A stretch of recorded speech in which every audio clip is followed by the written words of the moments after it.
Boa noite, bem-vindos ao Bela Saúde. Quarta-feira. E hoje essa quarta-feira é especial na Escudeler. Sim, Cris. Hoje nós vamos rever um programa de bastante audiência sobre um assunto que preocupa a sociedade. Nós vamos falar um assunto sobre leucemia.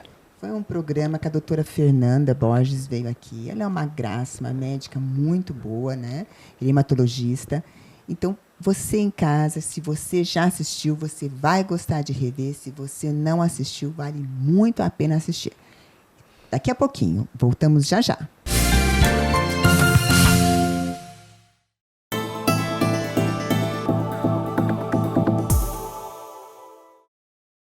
A Saúde é seu plano, seu hospital.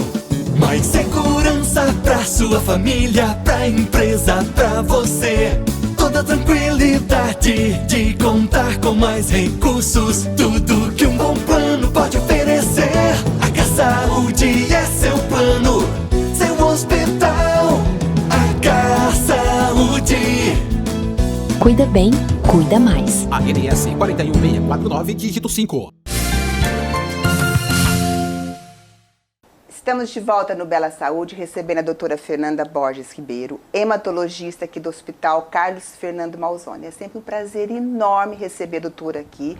E hoje, para vocês, nesse primeiro programa de março, ela vai fazer até uma presente para você em casa, para uma mulher que está em casa nos assistindo, porque é o mês de março, é o mês internacional das mulheres, não é, Escudeler? Sim, Cris. Bem-vindos ao Bela Saúde. Doutora Fernanda Borges, bem-vindo novamente.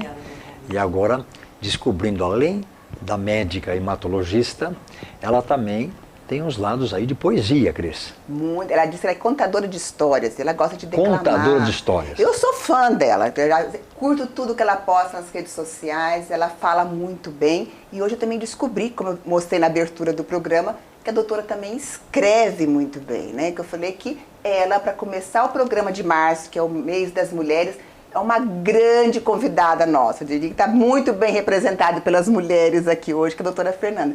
Boa noite, doutora. Boa noite, eu fico muito feliz do convite. Muito obrigada por todos esses elogios. Não sei se eu mereço todos eles, né? Mas estou feliz de estar aqui com vocês hoje.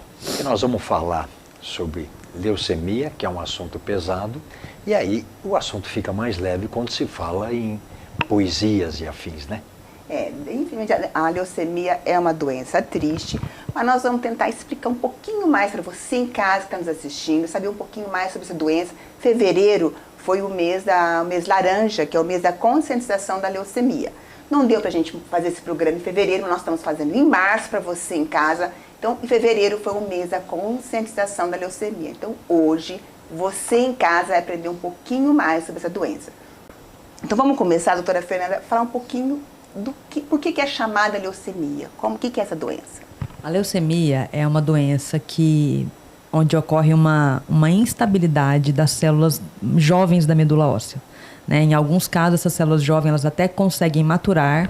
Em outros casos, predominam as células jovens. E essas células elas têm uma vantagem adaptativa em relação às células normais da medula. Elas morrem menos e elas proliferam com muito maior velocidade. Então, com o passar do tempo, elas vão ocupando o espaço da medula óssea, que é a fábrica do nosso sangue. E aí a gente começa a não conseguir produzir sangue suficiente ou um hemograma normal para poder manter as nossas atividades diárias. Entendi. Mas assim, seria, pensando na leucemia, nós temos tipos de leucemias. Isso. Quais são os tipos? Para uma forma bem fácil do pessoal entender. Então vamos dividir Porque assim. não é simples, é bem mais complicado que isso. Vamos dividir de uma forma simples assim. A gente tem leucemias agudas e leucemias crônicas. Agudas e crônicas. Isso. As agudas, ela pode ser tanto linfóide quanto mieloide, mas a apresentação inicial delas é bem parecida, né? A proliferação de células jovem muito rápido na medula óssea. Então é uma doença de instalação rápida, de gravidade e mortalidade muito rápida e muito alta. E aí a gente vai ter o paciente com anemia, com febre, infecção, paciente que chega no hospital bastante roxinho, com sangramento. E a gente tem as leucemias crônicas, que aí tem a mieloide e tem a linfóide, que tem um pouquinho de diferença uma e outra. A linfóide muitas vezes é um achado, eu ganho muito, eu até brinco com o Dr. Edson, que ele me manda um monte de leucemia, os pacientes vão fazer prótese de joelho, e aí vão fazer um hemograma e é um achado de exame. Entendi. Muitas vezes não o paciente sente não nada. Não, e muitas vezes nem precisa tratar. Já a mieloide crônica também pode ser um achado de exame, mas normalmente ela vem acompanhada com baço, aumento dos órgãos da barriga, o baço bem aumentado, e o paciente às vezes tem um pouco de sintoma e ela precisa ser tratada independente dos sintomas. E a palavra crônica aí é que vem evoluindo devagarinho e muitos deles, como você mesmo falou, passa anos sem fazer nada e de repente vai fazer uma cirurgia, faz lá um hemograma completo e aí descobre que tem uma alteração e é encaminhado para a hematologia. Isso, e a palavra crônica tem relação também com, são doenças que a gente não fala em cura, nem para leucemia linfóide crônica, nem para mieloide crônica. A linfóide crônica, se o paciente não precisar tratar, a gente vai acompanhar ele o resto da vida, né, até algum momento, eventualmente ele precisar, e a mieloide crônica é segmento também para o resto da vida. Tá, e você falou, aproveitando, Cris, um pouquinho dos sintomas. Quais seriam os sintomas? Porque para todas elas, os sintomas têm relação com essa substituição da medula, né? Então, com o tempo, nas formas agudas isso acontece de forma muito mais rápida, vai ter instalação de anemia, vai cair as células de defesa, e o paciente vai ter quadros de infecção de repetição, e vai cair também a plaqueta, que é responsável pela coagulação do nosso sangue, e o paciente vai começar a apresentar roxo. então, Né? ou glóbulos vermelhos, que o pessoal conhece, a anemia. Anemia. Ou glóbulos brancos, que são as células de defesa São e os nossos imunidade. soldados. Ou as plaquetas, que são coagulação. Isso, exatamente. Uma das três, e aí os sintomas vêm disso. Vem disso. E nas formas crônicas, a leucemia linfóide crônica ela é muito frequentemente acompanhada de adenomegalia, que são as ínguas aumentadas, tanto no pescoço, axila, virilha. E a leucemia mieloide crônica, ela é frequentemente acompanhada de aumento do baço. Né? A gente pega baços bem grandes mesmo. Então, um aumento do volume da barriga, o paciente fala que às vezes está empachado para comer, vai comer e sente que está cheio. O baço fica bem grande mesmo. Fica bem grande. Pode aumentar o fígado também, não? Pode aumentar o fígado também. Tá, hepatoesplenomegalia, Esplenomegalia. aquele termo famoso. Ô, doutora, bom, acho que já deu uma pincelada, já falamos um pouco, mas como que você avalia um paciente que está com suspeita de leucemia? Então, vamos supor que esse paciente chega para mim, a leucemia, primeiro leucemias agudas, né, que eu acho que é o que o pessoal tem mais medo, vamos focar um pouquinho mais nela, né, que é a leucemia da novela, que cai cabelo, que faz químio, vai pro transplante, são as leucemias agudas. Isso, são as leucemias do filme também, né. E aí, essas leucemias, o que acontece? Primeiro, eu vou ter essa ocupação da fábrica do sangue, de forma que na periferia eu vou ter anemia, leucócito baixo e plaqueta baixa. E aí, à medida que essa medula vai ficando muito cheia de célula doente, essa célula doente começa a ir para a periferia. E aí eu vejo ela no sangue periférico. Então, eu posso pegar esse paciente tanto encaminhado para mim, com todas as séries baixas, e aí eu preciso puncionar a medula dele, fazer um exame que chama mielograma, que é um furinho na medula óssea, que pode ser feito no externo ou na bacia, e a gente olha no microscópio e enxerga essa célula jovem lá. Ou, se o paciente já estiver numa fase um pouquinho mais adiantada, que eu tenho esse blasto no sangue periférico, eu posso olhar o sangue mesmo, estudar o sangue e fazer o diagnóstico a partir dele. Quer dizer, se você tiver um hemograma com blastos lá, células jovens, você não precisa ir para o mielograma. Necessariamente não. Tá. Mesmo para classificar, você não precisa do mielograma. Não, eu consigo classificar e estudar. Só com o sangue Só periférico. com o sangue. Eu tenho que ter uma quantidade mínima de blasto lá. Se eu tiver pouquinho, não dá. Mas se eu tiver uma quantidade boa de blasto, eu consigo mandar ele para estudo, sim. E já dou o diagnóstico Sim, e o sem devido aí tratamento. E o tratamento, porque assim, estou lá no consultório, o paciente foi lá, fiz vários exames e veio tireoide normal, glicemia normal, colesterol normal, e de repente veio um hemograma com uma anemia, entre outras anemias, que não é o assunto aqui, mas aparece lá também glóbulos brancos baixos e de repente, não pancitopenia, é um termo médico que caiu tudo, mas parece leucócito baixo e glóbulos vermelhos baixos. Vamos imaginar que a plaqueta esteja boa. Como é que eu vou fazer? A primeira medida, o que eu vou fazer com esse paciente? Entendeu? Estou tentando ser prático no consultório. Mandar para mim. Primeiro vai para o hematologista. Assim, uma coisa que eu sempre falo muito, eu recebo muito paciente que às vezes chega para mim com uma cartinha do colega, e o paciente às vezes com febre, e a leucemia aguda são quadros graves, né? Então, no diagnóstico, paciente infectado, com sinais de infecção, são pacientes que têm que ser encaminhados prontamente para um serviço de hematologia, né? Ou para o hematologista, ou para o hospital. E o consultório está fechado, a médica não está na cidade hoje, eu não venho aqui todos os dias, por exemplo. O paciente tem que ir para o hospital vai entrar em contato comigo. Entendeu? Porque leucemia aguda é uma coisa que não dá para ficar esperando e precisa de uma conduta que é mais ou menos determinada pelo especialista. E por que ela está falando, Cris? Vamos imaginar que os leucócitos estão bem baixos. Então eu preciso ter antibióticos potentes para proteger bem essa paciente, porque se bobear, a infecção caminha muito rápido, porque o leucócito te ajuda muito. Bom, nós estamos falando já, entramos na parte do tratamento. Esse tratamento vai depender da época da descoberta? Não. Não. Ele depende da doença. Da doença. Da doença. Então, mesmo se descobriu rápido, não depende? Não faz diferença para mim.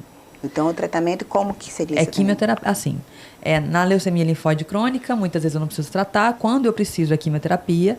A mieloide crônica, ela tem um remedinho que é específico para ela, que age numa mutação específica e a gente consegue tratar, o paciente fica bem. E as agudas são sempre tratamentos quimioterápicos.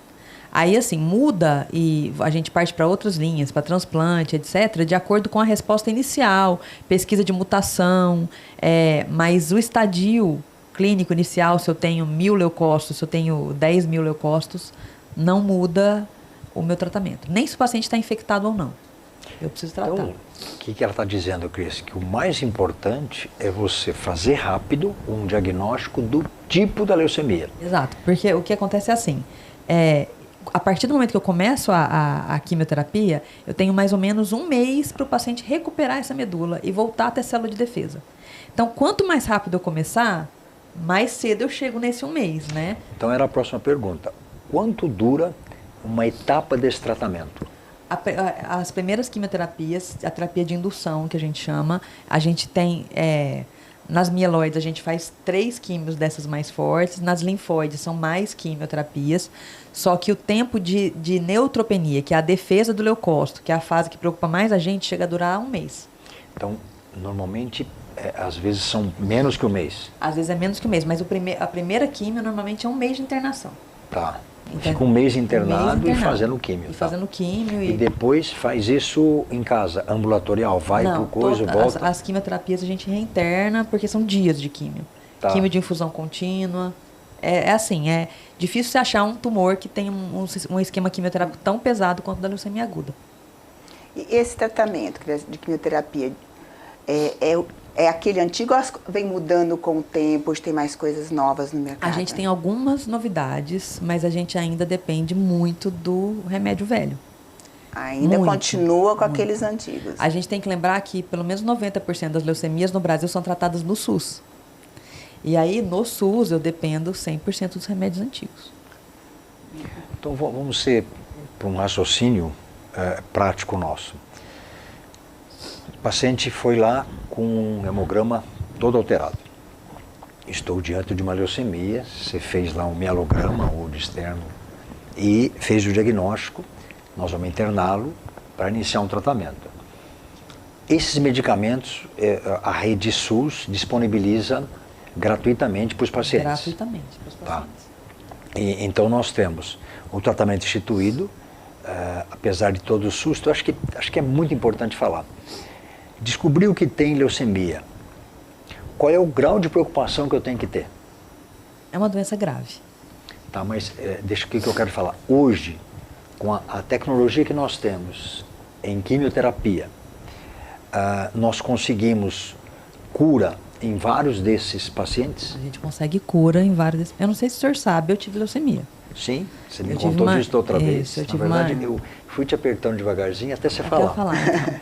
Eu tive uma leucemia linfóide aguda e eu sou a prova viva, né, que leucemias vivem, né? Então, gente, eu fiz a pergunta e a intenção é essa mesmo.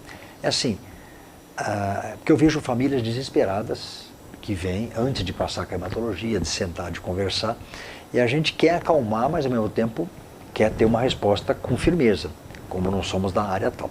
E quando você vai falar, é um susto geral grande. Então, assim, não é o fim do mundo. Eu acho que tem que sentar, classificar o tipo e a partir daí ver o plano de tratamento. Hoje, eu vou falar, a quimioterapia evoluiu muito, assim como o transplante, essas coisas evoluíram muito. Eu acho que nós estamos, lógico, nós não temos cura definitiva de algumas coisas, Sim. mas muita coisa melhorou. Suporte de hospital, né? Suporte de antifúngico, suporte de antibiótico, hoje é muito melhor do que já foi, né? Mas, assim, ainda é uma doença que carrega um estigma enorme com ela e é o brinco que é o meu estresse da semana, né? A hora que chega uma leucemia, eu descabelo e é aquela correria até você começar a tratar e é muito difícil você fazer as pessoas entenderem que aquilo é grave, mas aquilo é curável. Então, você trazer a equipe médica, a equipe hospitalar junto com você é difícil. Se você precisa de um leito de UTI, você tem que ir lá e falar, olha, por favor, porque ele vai melhorar. Eles vão e falam, Fernanda, eu falo, vai melhorar, entendeu? Então, assim, ainda a gente tem um trabalho para fazer, mas com certeza já... É que essa doença, leucemia, como você falou, o nome, né, já pesa, né? E as pessoas... A leucemia já é sinal de que não vai ter cura. A gente tem que fazer esse tipo de programa aqui, tem que falar, porque, vamos voltar, HIV, lá atrás, nós falamos recentemente de infecções sexualmente transmissíveis e tal, era um beco sem saída. Hoje nós temos um coquetel que você toma a vida inteira. Então, a leucemia está caminhando para isso, tomara Deus. A amiloide crônica aconteceu exatamente Pronto, isso. já estamos, por isso que eu falei, o tipo é importantíssimo, mas cada uma delas tem uma história. Exato. Agora, tem as graves? Tem, assim como tem infecção, que apesar da gama de antibiótico que você tem, potentíssimos em UTI, tem paciente que você dá 10 de antibiótico não segura a infecção. Cada caso é um caso. Agora, mas é importante discutir. Eu vou fazer uma pergunta até de leiga agora. A leucemia, no caso você teve... Pode ter alguém mais da família ter predisposição de ter ou não é nada genética, é hereditário? Não tem história genética. A gente sabe que existem alguns fatores de exposição, né? Raio-X, radioterapia, quem já fez quimioterapia prévia. A leucemia linfocítica crônica tem alguns estudos que mostram que tem um aumento de linfócitos parecidos, né? Que é a célula da leucemia crônica na família, mas não tem uma genética estabelecida. Aliás, falando em Fevereiro Laranja, isso aí é a importância do Fevereiro Laranja para mim. Toda vez que você fala de uma campanha, né, por que essa campanha é importante? Qual é o benefício de você falar, vou falar da leucemia, e aí, né? O que eu posso fazer? Eu não posso prevenir. Não existe um diagnóstico que, assim, leucemias agudas, de uma semana para outra você não tem, na outra você tem. Então, assim, também não dá para falar de diagnóstico precoce. O que dá para fazer? Qual é a participação da sociedade para a vida desses pacientes? Né? Doação de sangue e doar medula óssea. Viu, gente? De novo, doutora Fernanda, repete o que você falou. Qual a importância da conscientização sobre a leucemia? A gente saber a participação da sociedade para a melhoria do tratamento desses pacientes. Então, doar sangue, ser um doador de medula óssea, apoiar o SUS, ser empático. Doutora Fernanda, se alguém quer ser doador de sangue, aqui em Matão, como é que ele faz? Ele vai no hospital ou tem que ir para uma outra cidade? Então, aqui em Matão a gente não colhe sangue, né? Como o nosso centro aqui, a gente recebe sangue de Ribeirão Preto, o ideal é o matonense conseguir doar sangue no Hemocentro de Ribeirão Preto, né? Então ele vai até Ribeirão Preto, que fica onde lá? Fica no Hemocentro, é perto do campus da USP. Perto do campus da USP, então grave e importante. E se quiser doar medula óssea? Mesmo lugar. Também no mesmo ponto? Mesmo ponto. Para ser doador de medula, você vai colher 2 tubinhos de sangue, fazer um cadastro e esse cadastro vai ficar feito lá no sistema. Um dia, se alguém aparecer compatível com você, vão entrar em contato e aí vão fazer um aumento de exames, outros exames. Você vai ser convidado a fazer mais exames para poder realmente confirmar essa compatibilidade. Então, o sangue que vem para Matão vem tudo de Ribeirão Preto? Tudo de Ribeirão Preto. Do Hemocentro Ribeirão, e eles vêm para cá, você me diz 3 ou 4 vezes por ano, pra normalmente. Fazer coleta. Para fazer já coleta. acaba sendo suficiente, mas se alguém quiser fora dessas épocas, é só se deslocar até Ribeirão. Isso. E essas datas também que eles vêm, já está pré-estabelecida? Normalmente eles começam o ano, aí eles começam a marcar e vão avisando a gente. Para poder também o pessoal chegar lá e falar qual vai ser o dia da coleta, para também, né? Qual é um jeito também. Porque tem praticamente, como ela citou, os doadores crônicos, pessoas que fazem a doação regularmente, né? Mas sempre, me lembro durante o Covid, teve uma queda enorme aí de doação. A gente né? está sempre querendo doadores novos, Sim. não precisa ser só os doadores crônicos. novos. Aí você vai chegar no hospital, se informar, perguntar qual que vai ser a data da nova coleta. O pessoal de Ribeirão vem. Não, se eu me inscrever. comprometo a avisar para vocês também. Ah, vocês então avisa colocarem. que a gente coloca aqui no programa também. A Combinado. data da nova coleta é bem interessante colocar aqui. Né? Tá? Seria interessante colocar a data e também, Cris, ficar ligado para nós, para orientar quem quiser como fazer, como está falando a doutora. A gente põe as informações na tela. Bom, agora várias pessoas perguntam aquelas perguntas de lei da população, de pacientes, que quer saber da doutora aqui, né? Sempre perguntam pra gente, leucemia são sempre doenças graves? São perguntas de telespectadores que querem pra doutora. Exceto nas leucemias linfóides crônicas, que não precisam de tratamento, elas são sempre doenças que precisam de bastante cuidado. As agudas, talvez mais do que as crônicas, né, pelo grau de complexidade do paciente já na apresentação dele, mas são doenças graves, que tem cura, que tem tratamento, que já houve melhora, mas são graves. Nós vamos agora para um rápido intervalo, voltamos já já, não saiam daí.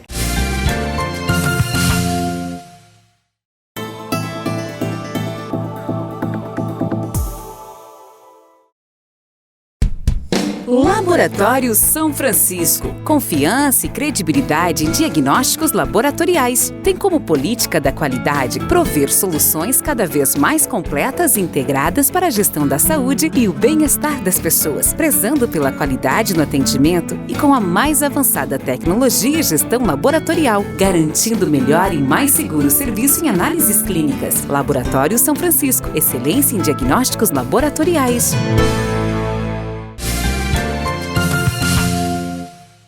Estamos de volta no Bela Saúde, nesse bate-papo aqui com a doutora Fernanda sobre leucemia. É algo que muitas vezes a gente fica assustado, fica com medo, mas a doutora Fernanda está aqui amenizando bem, eu acho que a leucemia, mostrando que dá sim para você enfrentar essa doença, se você conhece alguém. Até porque a doutora Fernanda está aqui, linda, maravilhosa, viva, e ela teve leucemia quando adolescente, né, doutora? Mas agora a pergunta que muitas mães fazem. Criança com leucemia, pode ir na escola? Depende. Pode ir na escola, dependendo da fase do tratamento. Na fase de indução, que é essa primeira quimioterapia, que é a parte mais puxada, a gente prefere evitar o contato maior. Mas pode. Então, os cuidados, Isso. né? E doutora, adulto tem leucemia, criança tem leucemia. Em qual deles que é mais grave? Então, a leucemia linfóide aguda é o câncer mais comum da infância, né? E dos 2 aos 10, 11 anos de idade, ela é uma doença de bom prognóstico na infância, diferente do adulto. Dos 2 anos aos 10 anos de idade. Se tiver, o que é ruim, mas é uma evolução melhor. Melhor do que no adulto, com Tá. certeza. Até porque a criança e o jovem, ele tolera a quimioterapia muito melhor do que o idoso, né? Então, muitas vezes, por exemplo, tem pacientes que a gente tem limitação de tratamento por conta da idade.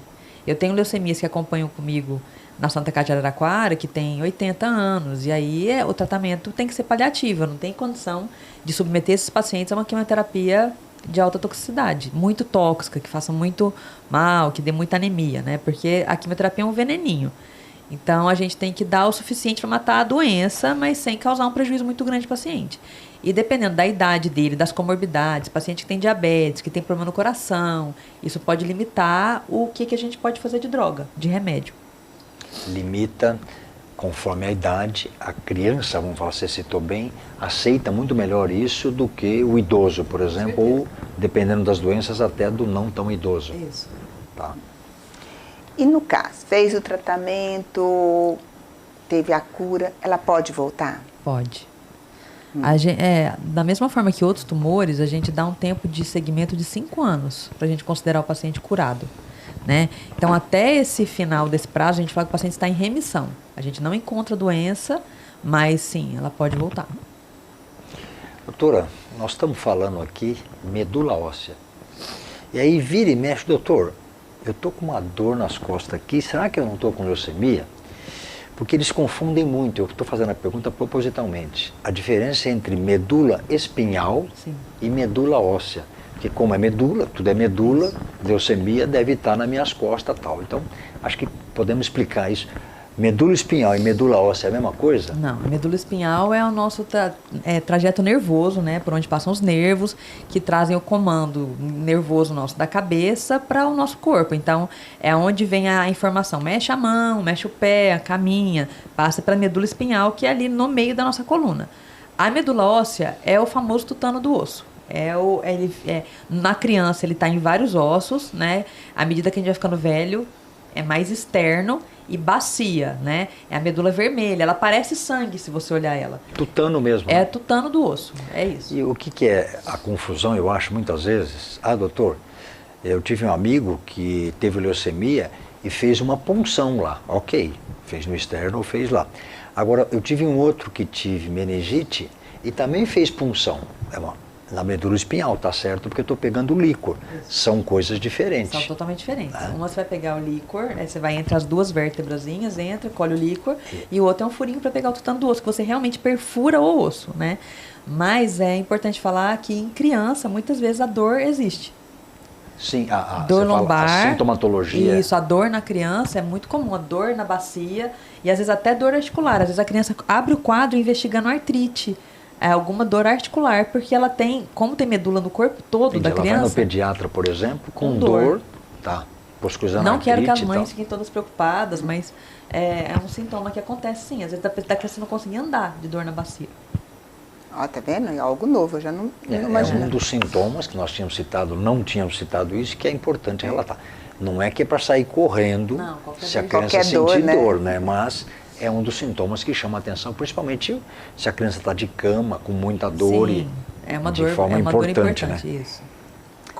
Vamos falar rapidinho, eu sei que é algo bem específico, tudo, mas como que é feito esse transplante de medula óssea? O transplante de medula, bom, a gente tem dois tipos principais de transplante. Um é o transplante autólogo, onde a pessoa doa a medula para ela mesma, e outro é o transplante halogênico, quando eu preciso de um doador de medula, tá?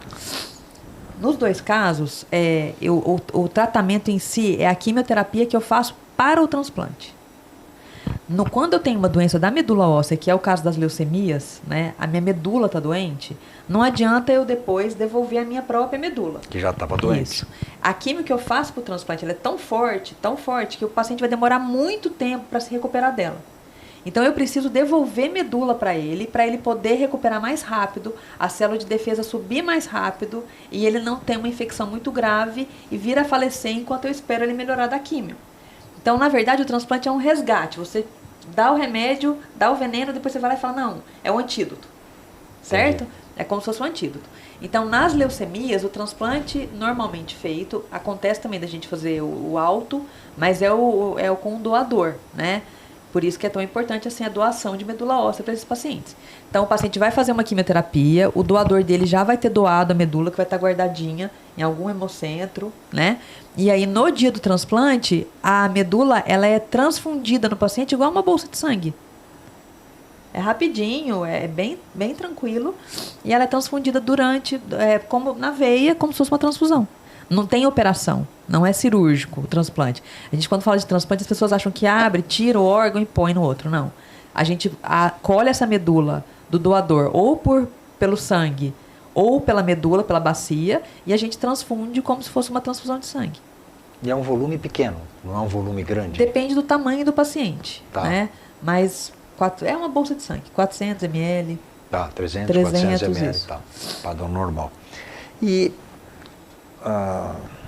tenho lá 3 irmãos, um deles teve leucemia. Todo irmão pode ser doador? Não. Aí eu vou te dar um exemplo meu, né? Eu fui para os Estados Unidos, eu tratei fora.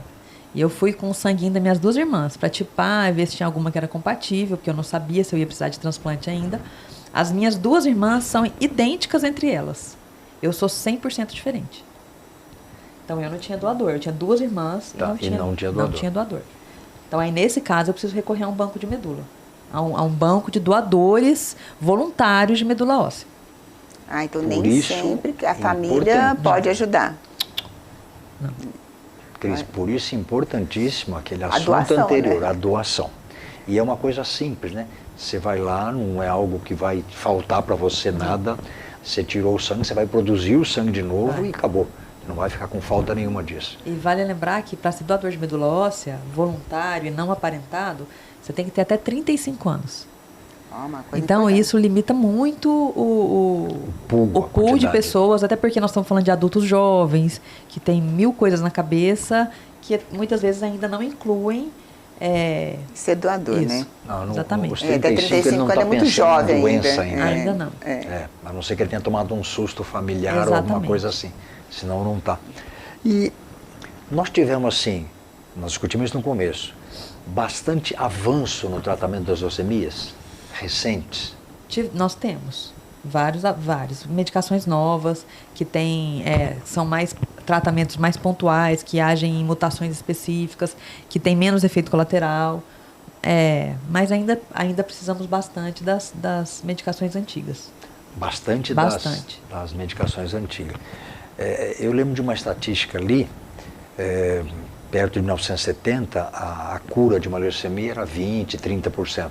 Hoje melhorou muito esse percentual? Melhorou bastante. Tá, o que seria o número nas hoje? leucemias linfóides agudas, que é a mais comum da infância, eu tenho mais de 90% de cura. 90%? Mais de Quer dizer, de cada 90%. 10, 9 eu consigo resolver. Sim.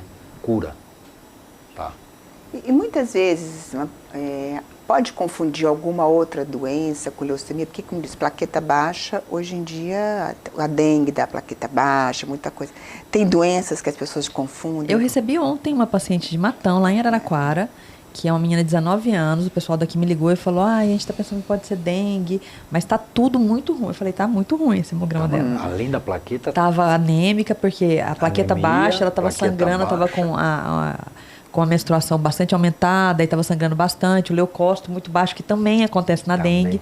Eu falei, manda para cá, eu furo ela, excluo que é leucemia, e daí a gente abraça o diagnóstico de dengue, ou de qualquer outra virose, né? E tinha uma dengue positiva também no Aí, RS1? a primeira vez não veio positiva, daí ela foi para Araraquara, eu puncionei, não tinha leucemia, e veio NS1 positivo.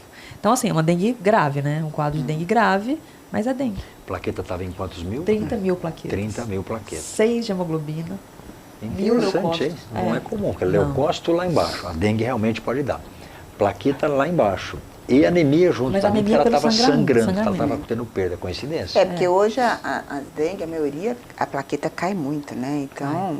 Mas assim, é o que eu falei, na dúvida, funciona a medula e depois você muda de ideia. É a importância da hematologia aí. Nós tivemos um caso na família, minha filha, a plaqueta dela chegou a 2.000. Chegou a 1000. Púrpura. Púrpura. Então é uma outra que confunde também, né? Porque A gente funciona. Chega um paciente no meu consultório com 2.000 plaquetas e pode até estar com o resto do hemograma normal. A gente olha, não é leucemia.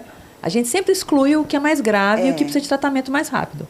E aí a gente continua dali para frente. Então são várias diagnósticos para poder chegar. Então realmente, no caso, tem que procurar hematologista para poder fazer a diferenciação, saber realmente qual é o quadro. E a púrpura, voltando lá, foi ligado a uma virose. Nós tínhamos ido para Minas, para um lugar de Minas, e depois dessa virose, 15 dias depois, viajando, é que desenvolveu o quadro, e isso ficou 5 dias internado lá fora, complicado também. É um susto. Foi bem difícil. É um susto, porque você pega uma plaqueta de um filho de 2.000, você fala, meu Deus. É um susto. É um susto. Nós estamos num bate-papo muito gostoso com a doutora aqui, aprendendo muito sobre essa doença. Nós vamos para um rápido intervalo, não saiam daí, voltamos já já.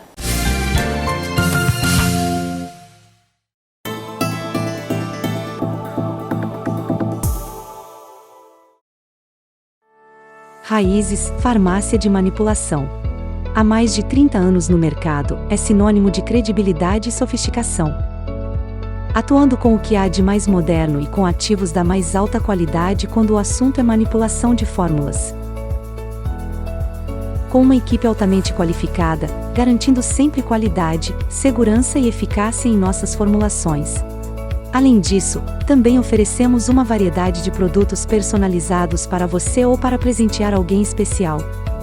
O nosso objetivo é fornecer a cada paciente atendimento exclusivo, promovendo saúde e bem-estar a você, nosso cliente. Somos a Raízes Farmácia de Manipulação. Estamos de volta aqui no Bela Saúde, falando sobre leucemia. Espero que a gente tenha conseguido tirar alguma das dúvidas. A doutora Fernanda Borges foi bem clara, específica. Doutora, que orientação você daria para uma família que tem um parente com leucemia? Qual a orientação para essa família? Seja um primo, um irmão, um tio, um sobrinho, o que fazer? O que eu estou falando é que já tem o diagnóstico de leucemia. Primeiramente, primeira coisa, eu acho que é não entrar em desespero, né? Manter a calma, a gente se certificar que o paciente está num centro que realmente é especializado naquele tratamento, né? E aí suporte para essa pessoa que ela vai precisar em vários momentos, por vários motivos, né? A leucemia, ela é uma doença que as leucemias agudas principalmente, a gente tira o paciente da vida dele normal e insere ele num ambiente hospitalar, com rotinas diferentes, né? Então, assim, o suporte emocional é muito importante. Estar atentos para sintomas que às vezes o paciente mesmo não percebe. Anemia, por exemplo, um paciente com leucemia, ele vai adaptando aquilo. Anda menos, tal. Anda menos, fica... Então, assim, você está atento a isso. Atento a sinais de infecção. Se o paciente tem tosse, às vezes ele não percebe, ou às vezes ele não quer reclamar, ou às vezes ele não quer ir para o hospital, então ele guarda para ele, né? Febre. Eu acho que é o auxílio no suporte como um todo. Emocional e de tratamento mesmo, né? Os pacientes não irem sozinhos para o hospital, ouvir as coisas sozinhos. Eu acho que é importante ter alguém junto. Eu acho muito interessante quando a gente fala isso, sempre você fala da pessoa que vai acompanhar o doente. E muitas vezes essa pessoa também que está acompanhando também precisa de um suporte, né? Porque a vida não é só do paciente, muda a vida da família toda envolvida. Desestrutura tudo. Tudo. Então a família toda tem que ter esse tratamento, esse cuidado, porque ali todo mundo vai ter que interagir. Eu me lembro, Fernanda, essa internação da minha filha mais nova lá fora, eles se preocupavam o tempo todo. Você pode fazer uma opção de aula de história, ou aula de inglês, ou de um estudo um hospital mais diferenciado. O psicológico, o tempo todo vinha aqueles palhaços para divertir, era pessoal dando apoio para N coisas, os cardápios, tudo bem, era um hospital mais diferenciado, referenciado, escolhia o que queria. Mas assim, o tempo inteiro eles preocupados com esse psicológico, que é uma coisa que a gente sente falta aqui. Na verdade, assim, quando a gente começou a conversar, eu falei, né, que a maior parte das pacientes com leucemia eles tratam no SUS. Então, a gente tenta trazer... Eu tratei a minha leucemia no hospital fora do país. Então, eu fui colocar um catéter, eles saíam comigo, eu já tinha 13 anos quando eu comecei a tratar. Aí ia numa sala, eu podia escolher um ursinho de pelúcia, eu tinha um ursinho que chamava Químio, e a Kim ia cuidar de mim. Então, existe todo um apoio, um suporte que a gente tem ainda... Não é que a gente não quer fazer, né? A gente ainda precisa de mais estrutura para conseguir fazer o que eles fazem lá fora, num país de primeiro mundo, né? Mas até mais uma sugestão de lugar onde as pessoas podem colaborar no Fevereiro Laranja, né? Participar dessa forma, com doação de presente, uma visita no hospital. Então, muitas vezes a gente tem o pessoal que toca violino, gente que canta, que vai visitar as enfermarias, que vai visitar a central de quimioterapia, que leva, muitas vezes, lenço para as meninas, curso de maquiagem, de automaquiagem, quantas vezes, né? E elas amam, e os pacientes gostam muito desse acolhimento e faz muita diferença, com certeza. Então, mais uma dica, né, para você que tem como que você pode ajudar. A doutora Fernanda falou, com a sua presença, visitando essas pacientes, curso de automaquiagem, gente, achei muito interessante a doutora falar agora, porque elas gostam disso. Então, você vai achar algo que você em casa sabe fazer, faz bem e que você pode ajudar esses pacientes. O hospital que eu tratei, eles faziam o concurso da careca mais bonita. Aí, ó, tá vendo? Então, era só criança e as carecas. Então, você tem que normalizar aquilo que é inevitável, né? A pessoa tem que se sentir acolhida. E a gente mora num país, eu não sei se o mundo todo é assim, mas a gente é muito ligado no estético, como a pessoa é, né? E o paciente com câncer, de uma forma geral, não só na leucemia aguda, ele sofre muito com a aparência dele, né? Ele fica descorado, ele incha, ele tem roxo, ele tem marca de punção de agulha, ele não tem cabelo. Então, se a gente pode levar leveza, né? A maquiagem é super legal. Eu tenho uma paciente com linfoma que esses dias ela me adicionou no Instagram. E a foto dela no Instagram, eu falei, Jesus amado, quem é essa, né? E eu fui abrir, é a forma como ela anda na rua. Ela tem uma peruca linda, maravilhosa, ela faz uma maquiagem linda, e você não fala que ela tem qualquer problema de saúde. E eu acho que é tentar trazer um pouco de normalidade para a vida dos pacientes.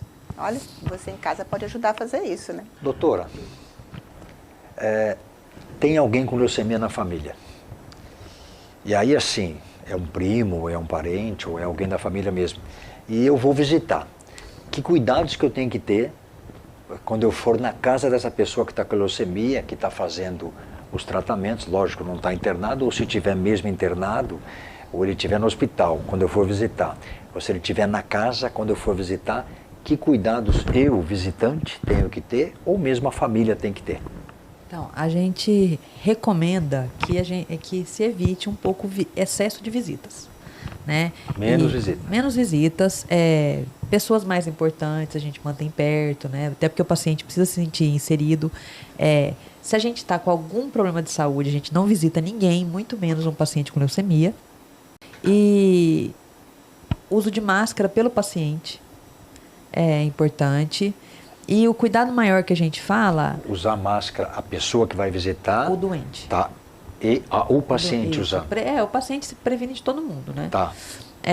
E cuidados com a alimentação. A gente costuma orientar bastante. Não, às vezes você vai visitar, você quer levar alguma coisa para comer, né?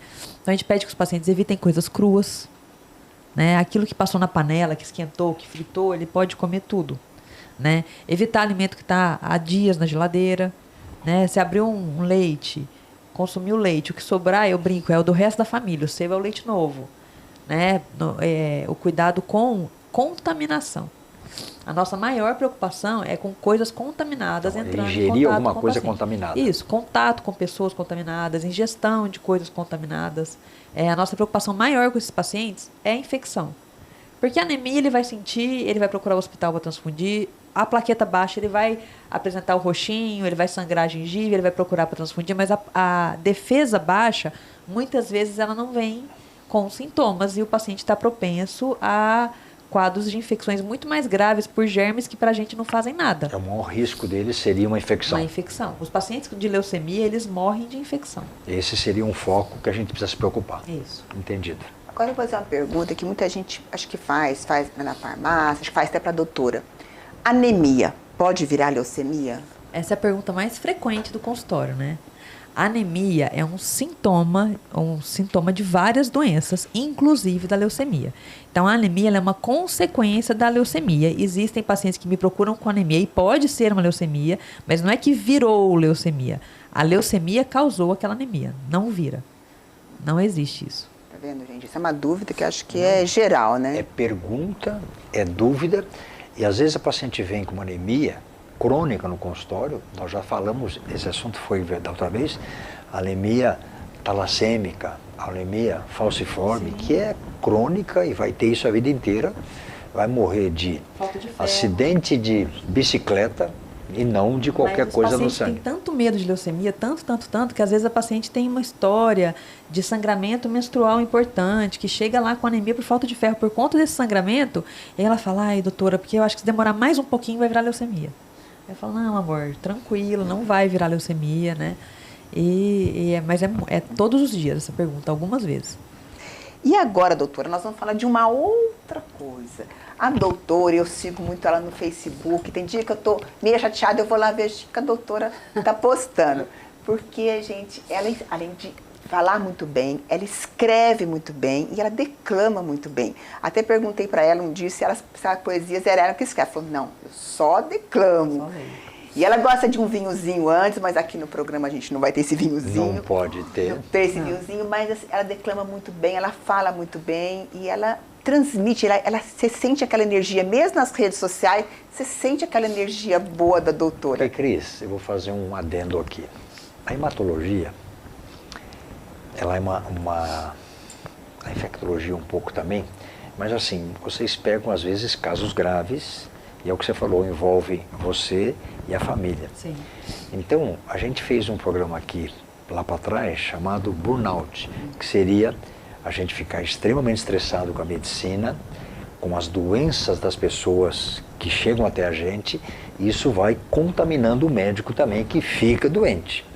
Essa é uma forma de você relaxar.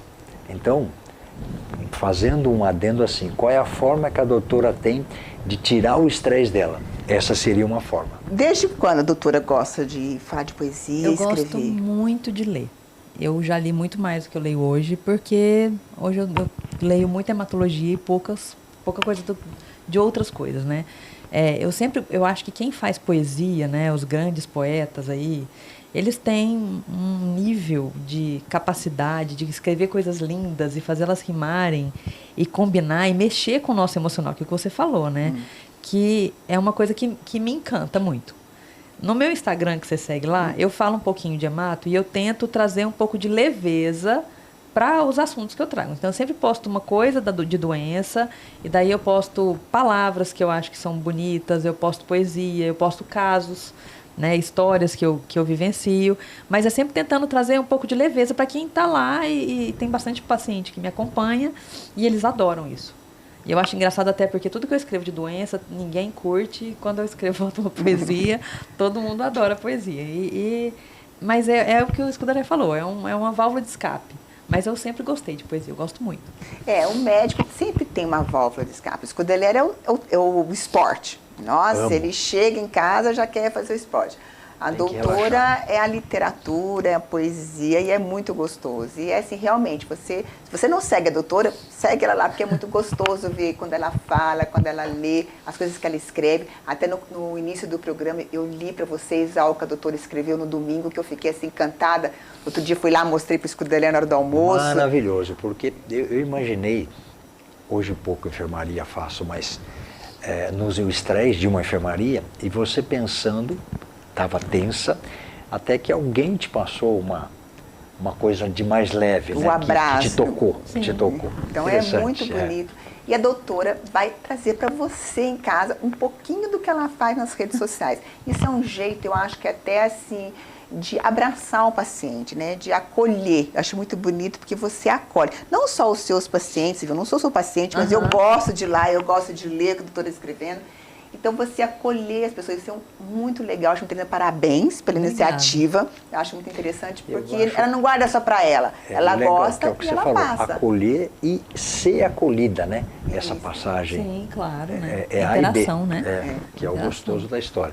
Então, a doutora vai ler para você em casa uma poesia que ela trouxe aqui pra gente, que eu achei muito legal, hein? Bom, eu tô acostumada a fazer isso sozinha em casa, com a minha tacinha de vinho, né? Vai ser uma inédita aqui, eu espero que dê certo, né? Eu vou ler um poema de Olavo Bilac.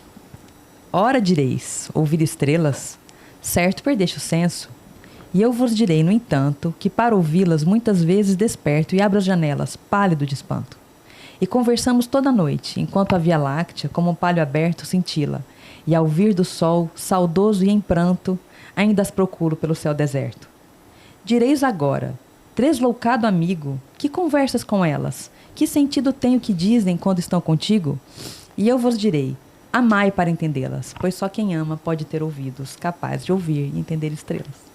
Pronto. Olha que lindo, gente. Só quem ama pode ser ouvido. Só quem ama pode ser ouvido. Olavo Bilac. Olavo Bilac. Ó, se você quiser ouvir mais a doutora, escutar mais as histórias da doutora, as poesias da doutora, segue ela no Instagram. Qual que é o seu Instagram mesmo, doutora? Fernanda Borges Ribeiro. Fernanda Borges Ribeiro. O Facebook também, que tem muita coisa interessante, que é muito legal. Porque ela falou uma coisa, e eu sinto falta nisso de todo mundo. Desde a minha formação, eu não sei, a Fernanda também, eu gosto muito de ler. Então, a leitura, para mim, eu gosto muito de filme, esporte e tal, mas a leitura, eu entro na história e vou lá no fundo, fico tentando imaginar quem que é aquela pessoa, o cara descreve lá que o cara é assim, assim, ou a moça é assim, se vive aquela vida. Diferente de um filme que já vem tudo pronto. A geração que está se desenvolvendo agora, eles estão com dificuldade até de ler. Se for um filme dublado, vai bastante gente. Legendado, vai pouca gente. Por quê? Porque ele não consegue ler o script do filme, então ele vai só no dublado. E leitura te faz viajar. Eu adoro. Além de relaxar, e você mentaliza muito mais, vai ter menos Alzheimer, vai ter muito menos doença, menos estresse, e é uma coisa para a gente aprender mesmo. Mas eu fiz um exercício com a minha filha. Quando ela começou a ler, ela ganhou o livro do Harry Potter. E é uns livros desse tamanho, assim, que ela tinha dificuldade para ler. Ela está com quantos anos agora? Agora ela está com 12. 12. Então, o que eu combinei com ela? A gente lia um livro e depois via o filme. A gente lia de novo. É muito melhor. E virou uma rotina nossa da noite. E eu gosto de ler, então eu leio, eu faço a voz, eu faço... Nossa, aquilo era diversão nossa, virou uma rotina, uma coisa muito gostosa de se fazer junto e que estimulou ela a continuar depois, né? Que ela teve mais facilidade de buscar. Mas olha, Caçador de Pipa, por exemplo. Peraí, vamos fazer uma coisa. Vamos terminar o programa com os dois que gostam de leitura. O Scudeler, eu sei que está lendo um livro agora. Uma dica para quem está em casa de um livro. O doutor Scudeler vai falar um, a doutora Fernanda vai falar outro. Pode falar qual você está lendo agora, doutor? Não, um livro famoso, bem... conta um pouco da história de Cabu, região, Caçador de Pipas, que eu ia falar. É fortíssimo. Que depois virou um filme. E o livro é infinitamente melhor que o filme. Isso que eu ia falar. Muito melhor. Então a dica do doutor Scudeler é o Caçador de Pipas. E da doutora Fernanda? Então, eu estou lendo um livro agora que, apesar de o nome, as pessoas acharem que é um livro para médicos lerem, é um livro que todo mundo devia ler, que chama A Morte é um Dia que Vale a Pena Viver. A Morte é um Dia que Vale a Pena Viver. É um livro escrito por uma paliativista. Tá. Né, para a gente normalizar um pouco esse tema também, que é tão tabu ainda, né? Sim. É um livro bem gostoso de ler, bem bonito. 2 dicas para você que está em casa agora, de 2 livros interessantes, né? E aí, doutor Scudeler, ele gosta sempre de finalizar, mas doutora Fernanda, eu gostaria que desejasse boa noite, pessoal em casa, que nos assistiram, que é sempre muito bom tê-la aqui, quero agradecer muito. Muito obrigada pelo convite, muito obrigada por quem assistiu, espero não ter decepcionado a minha leitura. Foi um prazer enorme estar aqui com vocês de novo, espero poder voltar. Muito gostoso recebê-la, Fernanda. Tá bom? E sempre bem-vinda. Muito obrigada. E, como eu sempre termino, que nós tenhamos uma boa noite e uma semana abençoada. Boa noite, fique com Deus. Até a próxima quarta-feira aqui no Bela Saúde.